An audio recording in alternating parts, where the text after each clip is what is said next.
बिस्मिल्लाहिर्रहमानिर्रहीम। अस्सलाम वालेकुम। आप लोगों के बेसिक पैथोलॉजी का बेटा सेकंड लेक्चर आज हमारा होगा। तो बेसिक पैथोलॉजी के इंट्रोडक्शन के बाद आज हम ज़रा इसको आगे लेके चलेंगे, क्योंकि बेसिक पैथोलॉजी जो है वो उस वक्त शुरू होती है जब कोई सेल जो है नॉर्मल वे में ना चल रहा हो। मतलब कि जब सेल की फिजियोलॉजी जो है वो ख़राब होगी तो सेल जो है वो अब नॉर्मेलिटी की तरफ चला जाएगा। जब सेल अब नॉर्मेलिटी की तरफ चला जाता है तो उसको हम पैथोलॉजी कहते हैं। ठीक हो गया जी। तो चलते हैं अपने दूसरे लेक्चर की जानब। इसका जो आज हम पढ़ेंगे वो है बेटा सेलुलर एडेप्टेशंस। तो सेलुलर एडेप्टेशंस में हम दो चीज़ें आज डिस्कस करेंगे। वैसे तो काफ़ी ज़्यादा हैं, लेकिन जो हमने डिस्कस करनी है आज के लेक्चर में वो बेटा हम दो चीज़ें डिस्कस करेंगे, जिसमें हाइपरट्रॉफी है, हाइपरप्लेजिया है। ठीक है जी। वैसे हाइपरट्रॉफी, हाइपरप्लेजिया, डिस्प्लेजिया, ठीक है जी, एट्रॉफी, नियोप्लेजिया, ये सारी कंडीशंस हैं जिनमें सेल जा सकता है। अच्छा बेटा, इससे पहले मैं आप लोगों को एक जनरल व्यू दे दूं कि हमने ये पढ़ा है कि जब भी कभी आपके बॉडी के इंटरनली या एक्सटर्नली कोई इंजूरियस स्टिमुलाई आता है, कोई ऐसा स्टिमुलाई आता है जिसको सेल बर्दाश्त नहीं कर सकता, तो सेल उसके अगेंस्ट फिर दो ही काम कर सकता है। या तो सेल अपने आप को इस तरह से मॉडिफाई कर लेगा कि वो उस जो स्ट्रेस है उसके अकॉर्डिंगली अपने आप को इस तरह से मॉडिफाई कर लेगा कि उसको बर्दाश्त कर जाएगा। पहली बात, अगर वो स्ट्रेस उससे सेल से बर्दाश्त नहीं होता तो सेल जो है उसकी डेथ हो जाएगी। देखिए मेरी बात सुने। फर्ज करें, मैं एक सिंपल सी एग्जांपल से आपको समझाता हूँ। अब फर्ज करें आपके ऊपर मैं 20 किलो वज़न आपके ऊपर डाल देता हूँ। अब इसमें दो चांसेस हैं, या तो आप अपने आप को इस तरह से मॉडिफाई कर लोगे कि आप वो वज़न उठा लोगे, या फिर उसको गिरा दोगे या खुद गिर पड़ोगे। तो इसी तरह से जब भी कोई स्ट्रेसफुल कंडीशन आती है, इधर वो इंटरनल हो या वो एक्सटर्नल हो, ठीक है ना, उसमें जो इंजूरियस स्टिमुलाई है बेटा वो कोई भी हो सकता है। कोई इन्फेक्शियस एजेंट हो सकता है, कोई वायरस हो सकता है, कोई बैक्टीरिया हो सकता है, कोई अबनॉर्मल जीन हो सकती है, ठीक है जी, कुछ भी हो सकता है। तो जब भी कोई स्ट्रेसफुल कंडीशन आएगी तो उसमें दो चेंजेस हो सकती हैं सेल के अंदर, ठीक है ना। या तो सेल अपने आप को मॉडिफाई कर लेगा, जिसको हम सेलुलर एडेप्टेशंस कहते हैं, जिसकी आगे टाइप्स हैं, या फिर सेल की डेथ हो जाती है दो तरीकों से, ठीक है जी, नेक्रोसिस से या फिर एपोप्टोसिस से। तो ये पिक्चर है, इसमें देखें कि जब कोई स्ट्रेस आता है तो उसमें क्या होगा कि अब उस स्ट्रेस को फुलफिल करने के लिए जो सेल है वो अपने फंक्शंस को ज़्यादा करेगा, मतलब वो ज़्यादा काम करने की कोशिश करेगा ताकि उस कमी को या उस स्ट्रेस से निकला जा सके, ठीक है ना। तो इंक्रीज फंक्शनल डिमांड होती है, ठीक है जी। तो या फिर क्या होगा, या फिर रिवर्सिबल सेल इंजरी होगी। जारी बात है, सेल के ऊपर स्ट्रेस है तो सेल दोबारा अगर अपनी नॉर्मल हालत की जानब चला जाएगा तो बेटा इसको हम कहते हैं रिवर्सिबल सेल इंजरी। रिवर्सिबल का मतलब होता है कि दोबारा इंसान जहाँ से या कोई भी चीज़ जहाँ से आती है वहाँ फिर अगर वापस चली जाती तो उसको हम रिवर्सिबल कहते हैं। तो जब कोई स्ट्रेस इतनी ज़्यादा नहीं होगी सेल के ऊपर, ठीक है ना, स्ट्रेस कम होगी या सेल इस काबिल हो जाएगा कि उस स्ट्रेस को बर्दाश्त कर सके, तो सेल दोबारा अपनी असली हालत की तरफ चला जाएगा। तो इसको हम कहते हैं रिवर्सिबल सेल इंजरी। दूसरी जानब है irreversible cell injury. Irreversible cell injury में क्या होगा कि जो स्ट्रेस है वो बहुत ज़्यादा सेल के ऊपर आ गई है, अब सेल अपनी असली हालत में नहीं रह सकता, उसकी डेथ हो जाएगी। वो नेक्रोसिस से भी हो सकती है, एपोप्टोसिस से भी हो सकती है, ठीक है जी। तो आज हम पढ़ेंगे सेलुलर एडेप्टेशन। सेलुलर एडेप्टेशन जो है वो कैसे होती हैं ये देखते हैं कि जब भी कोई स्ट्रेस आया, इंक्रीज फंक्शनल डिमांड हुई या रिवर्सिबल सेल इंजरी हुई, तो वो स्ट्रेस अगर परसिस्टेंट रहता है तो सेल अपने आप को अडेप्ट कर लेगा, मतलब सेल के अंदर अडेप्टेशन पैदा हो जाएगी। अच्छा बेटा, अडेप्टेशन का लफ्ज़ अडॉप्ट का मतलब होता है कि ढाल लेना खुद को उसके अकॉर्डिंगली, ठीक है ना, कि अपने आप को किसी सिचुएशन के अकॉर्डिंगली ढाल लेना। तो सेल अपने आप को 4-5 सिचुएशंस के अंदर ढाल लेगा ताकि कोई भी स्ट्रेस जो सेल के ऊपर आई है उस स्ट्रेस से निकला जा सके। तो इसमें सेल हाइपरट्रॉफी की जानब भी जा सकता है, हाइपरप्लेजिया की जानब भी जा सकता है, एट्रॉफी की जानब भी जा सकता है, मेटाप्लेजिया की जानब भी जा सकता है, डिस्प्लेजिया की जानब भी जा सकता है, या फिर कैंसर स्टेज जिसको हम नियोप्लेजिया कहते हैं वो एक अलग चीज़ है। ठीक है जी। तो ये सारी कंडीशन सेल इनके अंदर जा सकते हैं। इन सारी कंडीशंस का मकसद क्या होता है? रिलीफ ऑफ द स्ट्रेस, उस स्ट्रेस से निकलना, उस स्ट्रेस से जो है वो जान छुड़ाना, छुटकारा हासिल करना, ताकि सेल अपनी नॉर्मल हालत में आ सके। बात समझ आई कि नहीं बेटा? बेटा मैं आपको बता रहा था इसमें होता ये है कि जब भी कोई स्ट्रेसफुल कंडीशन आती है तो उस स्ट्रेसफुल कंडीशन के अकॉर्डिंगली जो है ना वो दो ही चीज़ें हो सकती हैं, या तो सेल अपने आप को उस स्ट्रेसफुल कंडीशन के अकॉर्डिंगली अडेप्ट कर लेगा या उसकी डेथ हो जाएगी। अब सेलुलर अडेप्टेशन में काफ़ी चीज़ें हैं कि सेल किस तरह से अपने आप को अडेप्ट करता है। उसमें हाइपरप्लेजिया भी हो सकता है, हाइपरट्रॉफी भी हो सकती है, एट्रॉफी भी हो सकती है, मेटाप्लेजिया, डिस्प्लेजिया, या फिर सेल कैंसर की जानब चला जाएगा तो उसको हम नियोप्लेजिया कहते हैं। ठीक हो गया बेटा? ये समझ आ गई कि सेलुलर अडेप्टेशन क्यों होती हैं? उस स्ट्रेस को कम से कम करने के लिए होती हैं ताकि सेल अपनी नॉर्मल हालत के अंदर आ जाए। ये बेटा एक एग्जांपल है, इसमें आप देख सकते हैं कि एक नॉर्मल सेल है ये दरमियान में, ठीक है ना। इसका जब साइज सेल का बढ़ जाएगा, जब सेल का साइज बढ़ जाता है लेकिन सेल की तादाद नहीं बढ़ती, मतलब 4 यहाँ तो 4 यहाँ है, तो उस कंडीशन को हम कहते हैं हाइपरट्रॉफी। ये ज़रा गौर से सुने, हमने दो चीज़ें पढ़नी, हाइपरप्लेजिया और हाइपरट्रॉफी। जब सेल की तादाद नहीं बढ़ेगी लेकिन सेल का साइज बढ़ जाएगा तो उस कंडीशन को हम कहते हैं हाइपरट्रॉफी। हाइपर का मतलब होता है बड़ा या ज़्यादा, ठीक है जी, हाइपरट्रॉफी। ओके हो गया।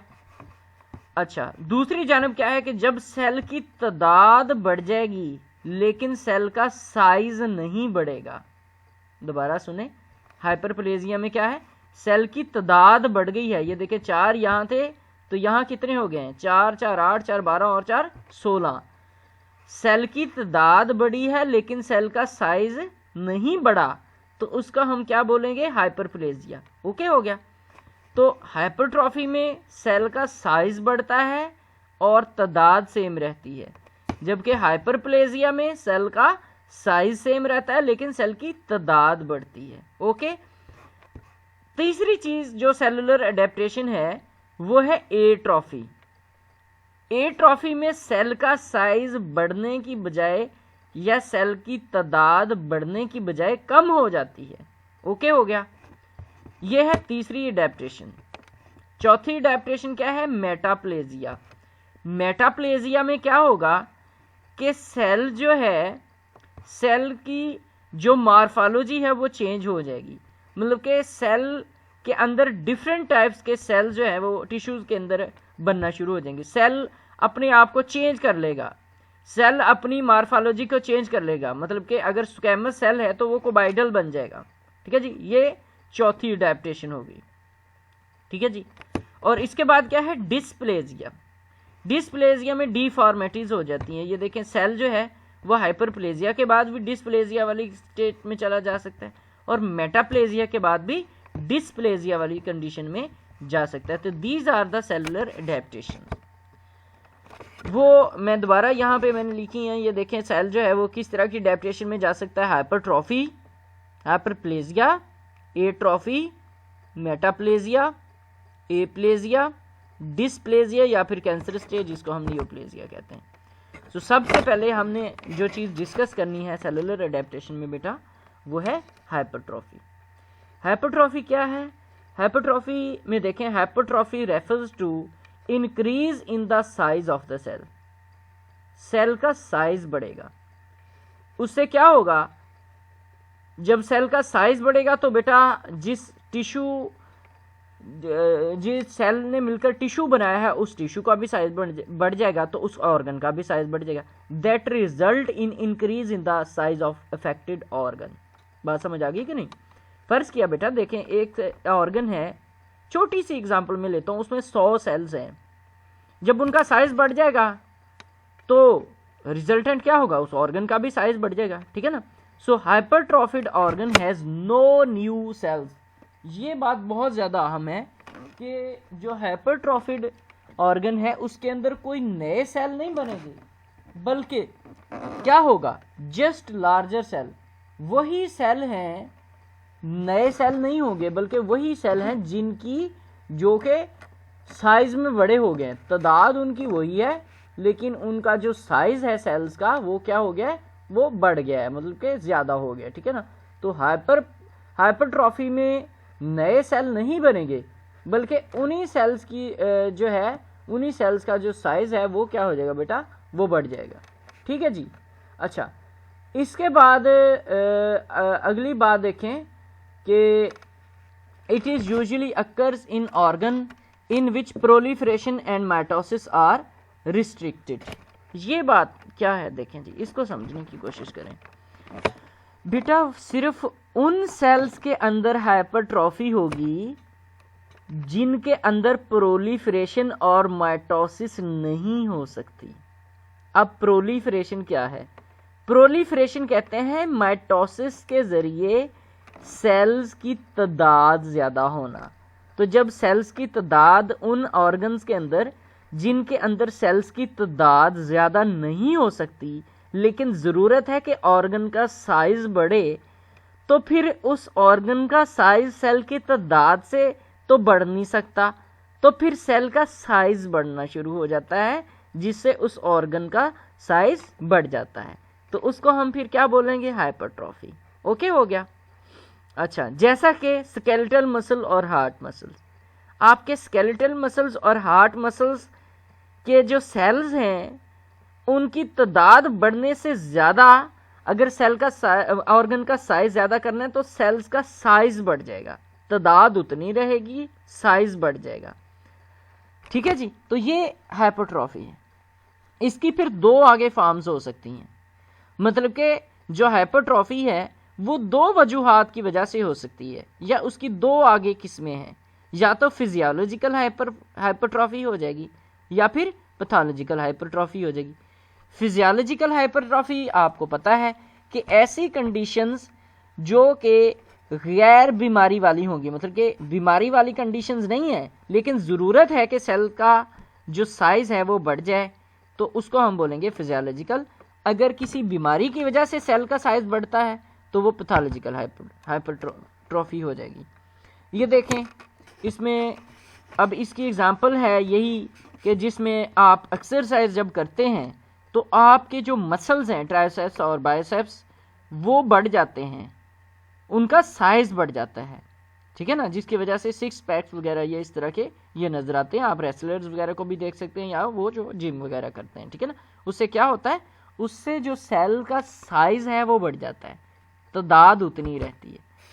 अच्छा, हम देखते रहे थे टाइप्स ऑफ हाइपरट्रॉफी। इसमें बेटा फिजियोलॉजिकल हाइपरट्रॉफी भी हो सकती है और पैथोलॉजिकल हाइपरट्रॉफी भी हो सकती है। तो पहले हम फिजियोलॉजी को डिस्कस करें। Due to increased functional demand, stimulation by hormones या ग्रोथ फैक्टर्स, हाइपरट्रॉफी सेल का साइज ज़्यादा हो रहा है। क्यों ज़्यादा हो रहा है? क्योंकि इंक्रीज्ड फंक्शनल डिमांड्स आ रही हैं। सेल को ये कहा जा रहा है कि तुम ज़्यादा काम करो, तुम ज़्यादा काम करो। अब सेल ज़्यादा काम कैसे करेगा?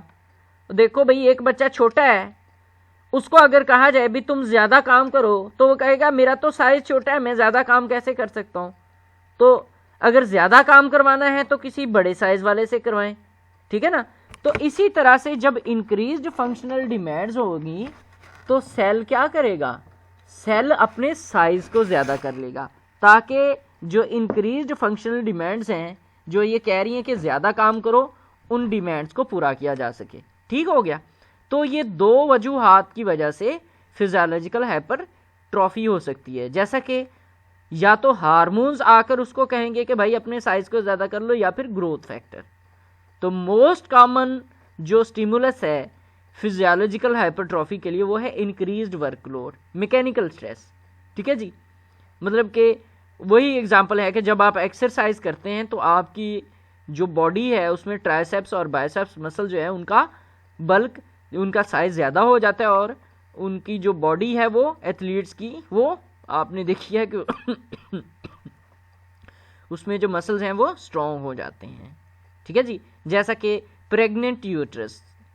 ठीक है बेटा, प्रेग्नेंट यूट्रस कोई बीमारी नहीं है, इसमें जब बच्चा यूट्रस के अंदर आता है तो ये एक फिजियोलॉजिकल कंडीशन है, नॉर्मल कंडीशन है जो ज़रूरत पेश आती है, जिससे प्रोजेस्टेरॉन और ईस्ट्रोजन हार्मोन्स की वजह से जो है जो इसका साइज़ है जो है वो यूट्रस का बढ़ जाता है, या फिर मसल सेल्स एथलीट्स के जो मैंने एग्जांपल दी है। बात समझ आ गई अब फिजियोलॉजिकल हाइपरट्रॉफी, जिसमें ज़रूरत पेश आती है कि काम ज़्यादा किया जा सके या स्ट्रेसफुल कंडीशन, मैकेनिकल स्ट्रेस, लेकिन सेल के अंदर जो सेल का साइज ज़्यादा होगा वो इस वजह से नहीं होगा कि कोई बीमारी है, बल्कि एक नॉर्मल कंडीशन ज़रूरत के तहत।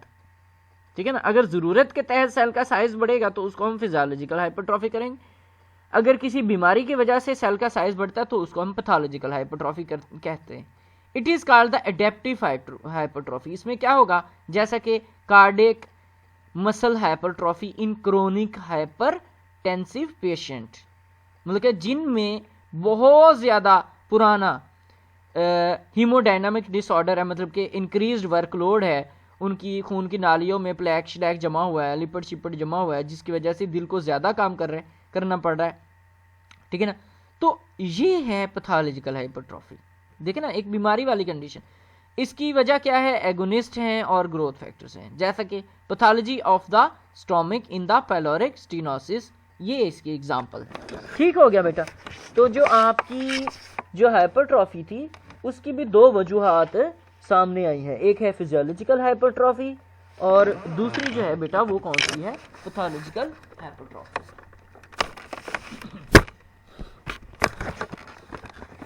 अच्छा बेटा, इसके बाद आप ये देखें कि ये तस्वीर है, इसमें आप देख सकते हैं कि ये एक नॉर्मल सेल था ठीक है ना, इसने एक्सरसाइज की है तो इस सेल्स का साइज जो है वो बढ़ गया। और दूसरी जानब ये तस्वीर है हाइपरट्रॉफी की हार्ट मसल्स के अंदर, जो कि पैथोलॉजिकल कंडीशन है। तो ये एग्जांपल किसकी है, फिजियोलॉजिकल हाइपरट्रॉफी की, ये एग्जांपल किसकी है, पैथोलॉजिकल हाइपरट्रॉफी। उसके बाद आ जाता है हाइपरप्लेजिया। जैसे बेटा मैंने आपसे पहले अर्ज किया है कि हाइपरप्लेजिया में क्या होगा कि सेल का अब साइज उतना ही रहेगा, लेकिन सेल की जो तादाद है वो क्या हो जाएगी, ज़्यादा हो जाएगी। सेल का साइज उतना ही है लेकिन जो सेल की तादाद है वो क्या हो जाएगी, वो बेटा ज़्यादा हो जाएगी। ठीक है ना, it is an increase in the number of cells in an organ और tissue in response to stimulus. तो हाइपरप्लेजिया जो है ये उन सेल्स में होगा। अब ये देखें, हाइपरट्रॉफी में हमने ये पढ़ा था कि हाइपरट्रॉफी उन सेल्स में होती है जिनके अंदर डिवाइड होने की सलाहियत नहीं होती, लेकिन हाइपरप्लेजिया चूंकि तादाद ही ज़्यादा होनी है तो जारी बात है जब सेल्स डिवाइड होंगे तो ही उनकी तादाद ज़्यादा होगी ना। तो हाइपरप्लेजिया उन सेल्स में होगा जिनके अंदर तादाद ज़्यादा होने की सलाहियत मौजूद है। तो ये भी दो तरह का है, फिजियोलॉजिकल हाइपरप्लेजिया और पैथोलॉजिकल हाइपरप्लेजिया। तो फिजियोलॉजिकल हाइपरप्लेजिया पहले हम देखते हैं, मतलब कि ज़रूरत के तहत अगर सेल्स की तादाद बढ़ती है तो किस तरह से। फिर उसकी आगे बेटा दो टाइप्स है, हार्मोनल या फिर कंपनसेटरी। हार्मोनल कब होगा कि when there is a need to increase the functional capacity of hormone sensitive organ, कि जब ज़रूरत पेश आएगी कि किसी हार्मोन सेंसिटिव ऑर्गन की फंक्शनल कैपेसिटी को बढ़ाया जाए, तो अगर उसकी तादाद ज़्यादा होती है तो हम उसको कहेंगे हार्मोनल फिजियोलॉजिकल हाइपरप्लेजिया। लेकिन कंपनसेटरी हाइपरप्लेजिया कब होगा कि अगर कोई टिश्यू डैमेज हो जाता है, फर्ज के या लिवर जो है वो डैमेज हो गया है या लिवर काट दिया गया है, आधा किसी और को लगा दिया गया है, तो जो आधा लिवर है वो कंपनसेट करेगा उस कमी को पूरा करने के लिए, अपना साइज जो है, सॉरी साइज कह रहा हूँ, अपनी तादाद जो है वो बढ़ा देगा, तो उसको हम कहेंगे कंपनसेटरी। बात समझ आ गई ना। अगर किसी हार्मोन को ज़्यादा करने की वजह से, फ़र्ज़ किया अब थायराइड स्टिमुलेटिंग हार्मोन जो है वो पैदा हो रहा है, ठीक है ना, तो interior loop of pituitary gland से, तो अगर TSH की कंसंट्रेशन ज़्यादा करनी है, देखे ना बेटा, ग्लैंड हार्मोन रिलीज कर रहा है, अगर हार्मोन की कंसंट्रेशन ज़्यादा करने की ज़रूरत पड़ रही है तो मतलब कि हार्मोन की कंसंट्रेशन ज़्यादा कब होगी, जब ग्लैंड का साइज बड़ा होगा। तो अगर ग्लैंड का साइज बड़ा हो जाएगा, क्यों, क्योंकि हार्मोन की कंसंट्रेशन ज़्यादा करनी है, तो उस कंडीशन को हम कहेंगे हार्मोनल, ठीक है ना, हार्मोनल हाइपरप्लेजिया। कंपनसेटरी उस वक्त है जब हार्मोन की तादाद ज़्यादा नहीं करनी, बल्कि जो एक चीज़ डैमेज हो गई है उस डैमेज चीज़ की कमी को पूरा करना है, तो उसको हम कहेंगे कंपनसेटरी। ओके हो गया। अब जैसा कि हार्मोनल वाले की क्या एग्जांपल है, proliferation of the female breast, ज़रूरत पेश आई है कि मिल्क प्रोडक्शन की जाए। मिल्क प्रोडक्शन कब होगी, कि जब ब्रेस्ट का साइज बड़ा होगा, ठीक है जी। तो अब एक हार्मोन जो है वो रिलीज किया जाएगा जिससे जो ब्रेस्ट का साइज है वो बढ़ जाएगा, ठीक है ना, ये एक ज़रूरत पेश आई है फिजियोलॉजिकल।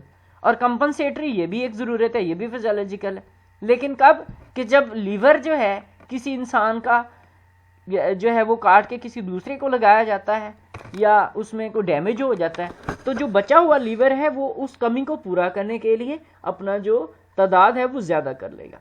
तो these two are all these, ये दोनों ही बेटा एग्जांपल किसकी हैं, फिजियोलॉजिकल हाइपरप्लेजिया की, ठीक हो गया। ये देखें,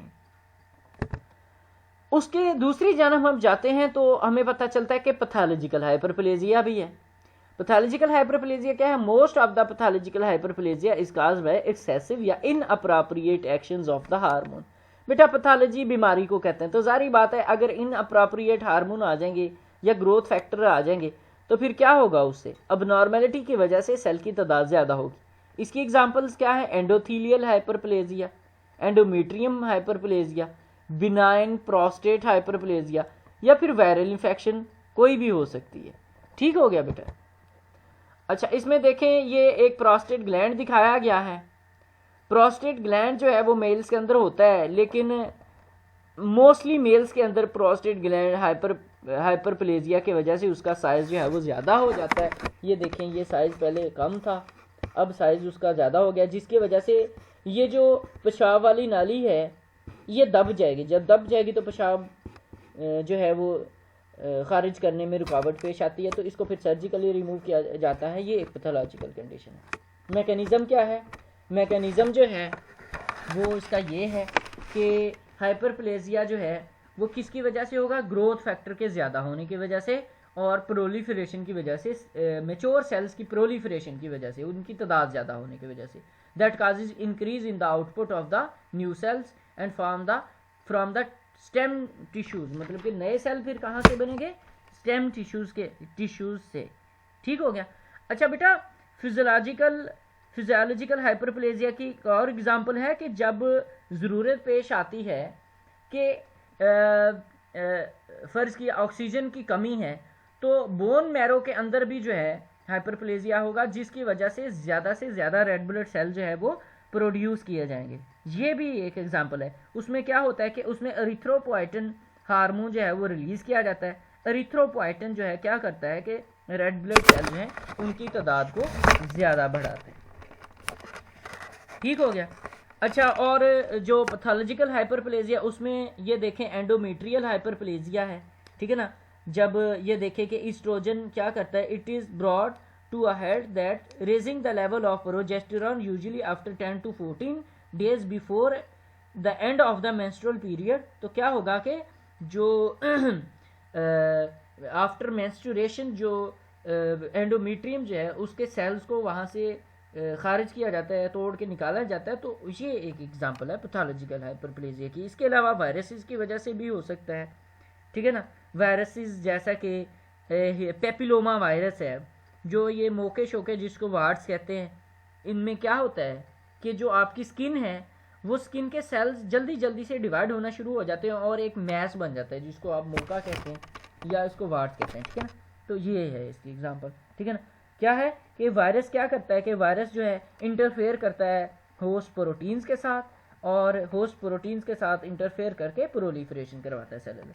मैकेनिज्म आपने देख लिया, hyperplasia is the result of growth factor driven by the proliferation of the mature cells. In some cases क्या होगा कि by increase the output of the new cell from the tissue stem cell. Okay हो गया। तो ये बेटा दोनों examples आपकी आ गई हैं। अब हमने दो अडेप्टेशंस पढ़ी हैं सेलुलर। तो उन दो अडेप्टेशंस में पहले हाइपरप्लेजिया, हाइपरट्रॉफी, हाइपरप्लेजिया। तो अब हम ज़रा इनका फ़र्क जो है ये देख सकते हैं। हाइपरप्लेजिया क्या है? Increase in the number of cell. दूसरी जानब हाइपरट्रॉफी क्या है? Increase in the size of the cell. कौन से सेल में होगा? Occurs in cells capable of synthesising DNA and undergo mitotic activity. बेटा जारी बात है, वो सेल जिनके अंदर ये कैपेसिटी है कि उनकी तादाद ज़्यादा हो सकती है, उन्हीं में ही हाइपरप्लेजिया होगा। जबकि हाइपरट्रॉफी ये दोनों में हो सकती है, डिवाइडिंग सेल्स में भी हो सकती है, नॉन डिवाइडिंग सेल्स में भी हो सकती है। मॉलिक्यूलर पैथोजेनेसिस क्या है कि increase proliferation of the cell either due to increase growth factor या फिर growth factor receptor with the stimulus signal transduction pathway. मतलब कि या तो ग्रोथ फैक्टर के ज़्यादा होने से हाइपरप्लेजिया हो जाएगा या ग्रोथ फैक्टर रिसेप्टर के ज़्यादा होने से हाइपरप्लेजिया हो जाएगा। जबकि हाइपरट्रॉफी कब होगी? इंक्रीज सिंथेसिस ऑफ प्रोटीन, जब प्रोटीन की सिंथेसिस ज़्यादा होगी by increase growth factor such stimulus which causes the activation of signal transduction pathway. ठीक हो गया इसकी वजह से। और टाइप्स देख लें हम फिजियोलॉजिकल, ये हमने पहले पढ़ी हुई हैं, बस ये कंपेयर कर रहे हैं अब हम ताकि दोनों चीज़ें क्लियर हो जाएं। फिजियोलॉजिकल हाइपरप्लेजिया कब होगा? जब हार्मोनल हाइपरप्लेजिया हो जाएगा, breast during the puberty and pregnancy.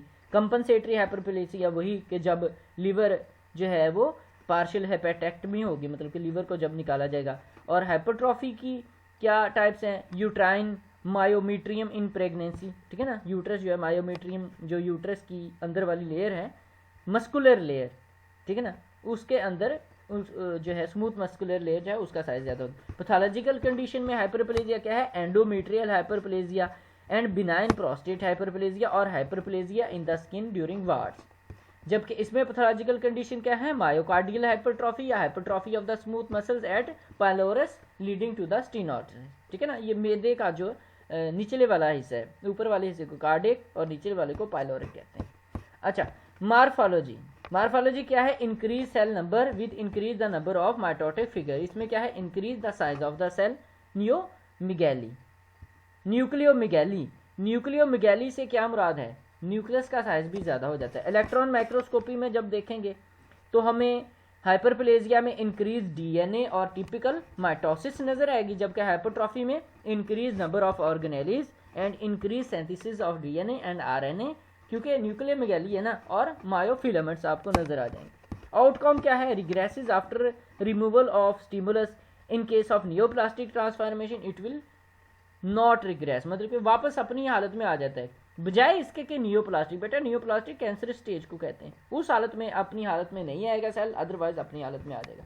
जबकि जो हाइपरट्रॉफी है reversible on withdraw of the stimulus. तो जैसे ही स्टिमुलस को हम विड्रॉ करेंगे तो हाइपरट्रॉफी के जो सेल है वो, मतलब कि जो लोग एक्सरसाइज करना बंद कर देते हैं उनमें विड्रॉ हो जाता है ना स्टिमुलस।